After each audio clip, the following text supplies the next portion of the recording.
महात्मा बुद्ध क्या ईश्वर में विश्वास रखने वाले आस्तिक थे? महात्मा बुद्ध को उनके अनुयायी ईश्वर में विश्वास न रखने वाला नास्तिक मानते हैं। इस संबंध में आर्य जगत के एक महान विद्वान पंडित धर्मदेव विद्यामार्तंड अपनी प्रसिद्ध पुस्तक बौद्ध मत एवं वैदिक धर्म में लिखते हैं कि आजकल जो लोग अपने को बौद्ध मत का अनुयायी कहते हैं उनमें बहुसंख्या ऐसे लोगों की है जो ईश्वर और आत्मा की सत्ता से इनकार करते हैं और वेदों की निंदा करते हैं। विश्वरतन डा भीमराव अंबेडकर भी जिस बौद्ध मत के प्रचार के लिए प्रयत्नशील थे उसमें भी बौद्ध मत का ऐसा ही नास्तिक स्वरूप माना जाता है, लेकिन बौद्ध ग्रंथों के निष्पक्ष अनुशीलन करने पर वह धर्मदेव विद्यामार्तंड इस परिणाम पर पहुंचे हैं कि महात्मा बुद्ध ईश्वर की सत्ता से सर्वथा इनकार करने वाले और वेदों की निंदा करने वाले नहीं थे, बल्कि पूर्ण आस्तिक थे। एक बड़ी कठिनाई महात्मा बुद्ध के यथार्थ विचार जानने में यह है कि उन्होंने स्वयं कोई ग्रंथ नहीं लिखा। अब दीघनिकाय, मज्झ निकाय, विनयम पिटक आदि जो भी ग्रंथ महात्मा बुद्ध के नाम से पाए जाते हैं उनका संकलन उनके निर्वाण की कई शताब्दियों के बाद किया गया, जिनमें से बहुत सी बातें सिर्फ मन मुताबिक सुनने के आधार पर लिखी हैं। अब प्रश्न उठता है कि नास्तिक कौन होता है? इस प्रश्न को उठाकर उसका समाधान करते हुए आर्य विद्वान पंडित धर्मदेव जी कहते हैं, अष्टाध्यायी के अस्ति नास्ति दिष्टम मत इस सुप्रसिद्ध सूत्र के अनुसार जो परलोक और पुनर्जन्म आदि के अस्तित्व को स्वीकार करता है वह आस्तिक है, और जो इन्हें नहीं मानता वह नास्तिक कहलाता है। महात्मा बुद्ध परलोक और पुनर्जन्म को मानते थे, इससे कोई इनकार नहीं कर सकता, इसलिए उन्हें सिद्ध करने के लिए अनेक प्रमाण देना अनावश्यक है। प्रथम प्रमाण के रूप में धम्पद के जरावगो श्लोक संख्या 153 अनेक जाति संसार संधाविस्सम अनिन्विस ग्रहकारकम गवैस्संतो दुखा जाति पुनपुन में महात्मा बुद्ध ने कहा है कि अनेक जन्मों तक मैं संसार में लगातार भटकता रहा, ग्रह निर्माण करने वाले की खोज में बार बार जन्म दुखमय हुआ। श्लोक का यह अर्थ महाबोधि सभा सारनाथ बनारस द्वारा प्रकाशित है, श्री अवध किशोर नारायण द्वारा अनुदित धम्पद के अनुसार है।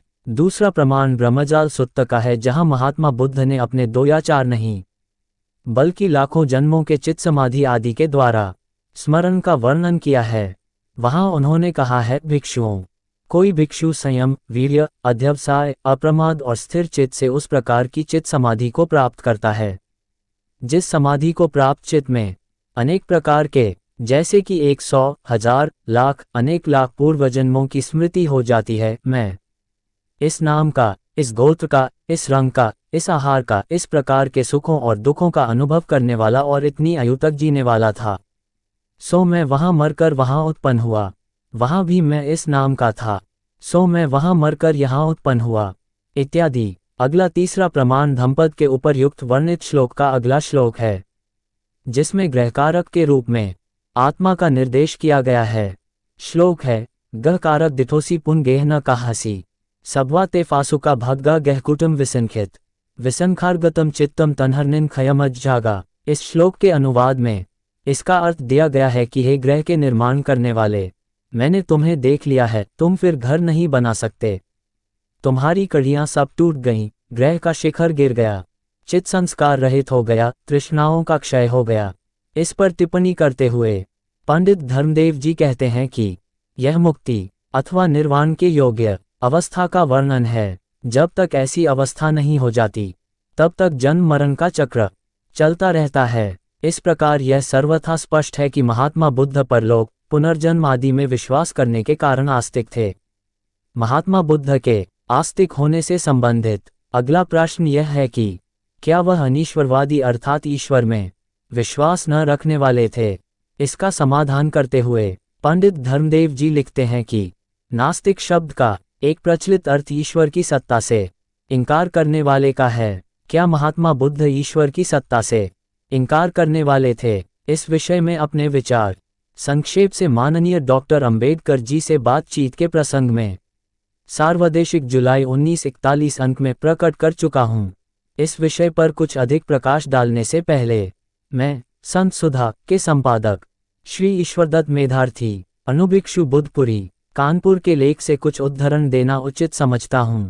संत सुधा के बुद्ध जयंती अंक में संत सिद्धार्थ शीर्षक से महत्वपूर्ण अपने लेख में श्री मेधार्थी ने लिखा है कि ब्रह्म के विषय में भगवान बुद्ध स्वयं कहते हैं, ब्रह्मभूतो अतितुलो मारसेन पमदनो सबवा मित्ते बसीकत्वा मोदामी अकुतो भयो।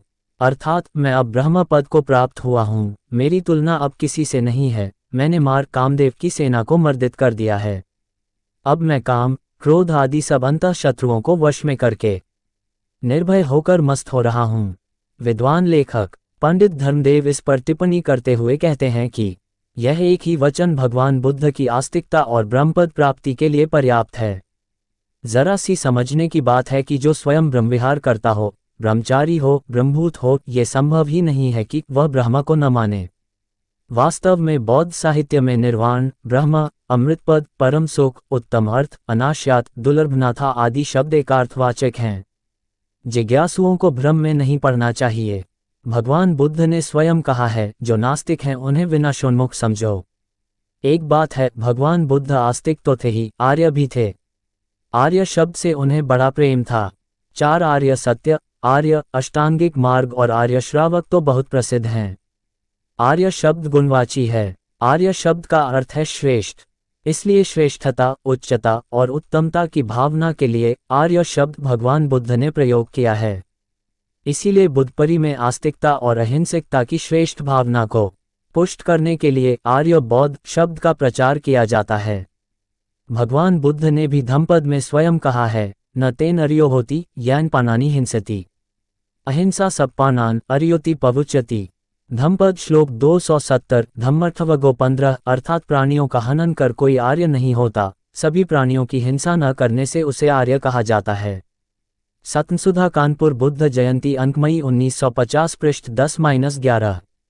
लेखक महोदय कहते हैं कि आचार्य मेधार्थी जी का उपर्युक्त लेख महत्वपूर्ण है, क्योंकि उन्होंने बौद्ध ग्रंथों का विशेष अनुशीलन करके उसे लिखा है और वे अपने को आर्य बौद्ध नाम से ही कहते हैं। पत्रिका संत सुधा के मई 1950 अंक में आर्य बौद्ध संघ बुद्धपुरी के कुलगुरु श्री ज्ञानक्षेत्र जी की एक सूक्ति भी प्रस्तुत की गई है। ये सूक्ति है, You will find so many bhikshus coming here in Buddhapuri. They are the enemies of Om, but you will never leave Om. Everything is in Om. Lord Buddha is also in Om. अर्थात यहाँ बुद्धपुरी में आप कई भिक्षुओं को आते हुए पाते हैं जो ओम परमात्मा के शत्रु या विरोधी हैं, किंतु आपको ओम का परित्याग कभी नहीं करना चाहिए। सब कुछ ओम में है। बुद्ध भगवान भी ओम में हैं। बुद्धत्व की प्राप्ति के पश्चात अपने प्रथम ही उपदेश में जो सारनाथ में महात्मा बुद्ध जी ने दिया उसमें उन्होंने कहा, अहम भिक्खवे तथागत सम्मा संबुद्धो उदुहत भिक्खवे सोतम तम अधिगतम अहमनुशासामि अहम धर्म देसेमी। अर्थात भिक्षुओं, मैं अब बुद्ध हो गया हूँ, मैंने अमृत की प्राप्ति कर ली है, अब मैं धर्म का उपदेश करता हूँ। धर्मदेव जी कहते हैं कि अमृत नाम वेद और उपनिषदों में ब्रह्म अर्थात ईश्वर के लिए प्रयुक्त हुआ। इसके उदाहरण भी आपने दिए हैं। धम्मपद श्लोक 160 अतवगो 4 अत्ता ही अत्तनो नथो कोहे नाथो परोसिया अत्तना वसुदंतेन नाथम लब्धि दुल्लभ में ईश्वर की सत्ता को महात्मा बुद्ध स्पष्ट रूप से स्वीकार करते हुए कहते हैं कि आत्मा ही आत्मा का नाम है और कौन उस परमात्मा से बड़ा नाथ व स्वामी हो सकता है। अच्छी प्रकार आत्मा का दमन कर लेने से दुर्लभ नाथ परमात्मा की प्राप्ति होती है। नाथम लब्धि दुर्लभ, ये शब्द अत्यंत स्पष्ट रूप से दुर्लभ नाथ परमात्मा का निर्देश करते हैं। यद्यपि अनीश्वरवादी आधुनिक बौद्ध इसका अर्थ निर्वाण कर देते हैं, जो संगत नहीं होता और जिसमें खींचातानी भी बहुत अधिक करनी पड़ती है। उपर्युक्त विवरण से सिद्ध है कि महात्मा बुद्ध ईश्वर विश्वासी व आस्तिक थे, अनीश्वरवादी नहीं।